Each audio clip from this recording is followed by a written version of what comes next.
কি হলো, দাঁড়িয়ে আছো কেন? বসো। কি ব্যাপার, তুমি মেঝেতে বসলে কেন? উঠে বসো, সোফা সেটে বসো। বসো। চাচা আপনি যে কি কোন, আপনি উপরে বসে আছেন, আমি কি উপরে বসতে পারি? নিচেই ঠিক আছে। আরে না না না, উপরে বসো। গ্রামের থেকে আইছে তো আঙ্কেল বাদাই মা। আচ্ছা শোনো, তোমরা যে আসলে কোনো সমস্যা হয়নি তো?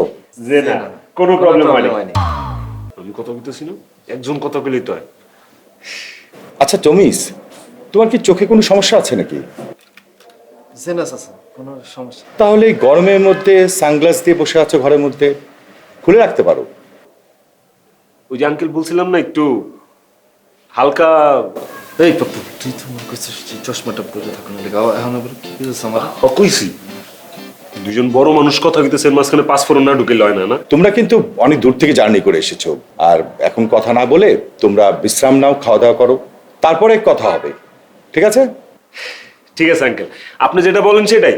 আর আমরা তো এত সহজে এখান থেকে যাইতেছি না, আর আপনিও যে আমাদেরকে ছাড়বেন না সেটাও জানি। না ঠিক আছে, তোমরা এখনই আসছো, কদিন থাকো, তারপরে দেখা যাবে। জয়না,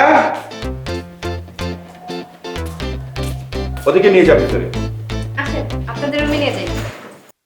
যাও বাবা, তোমরা ভিতরে যাও। আসেন।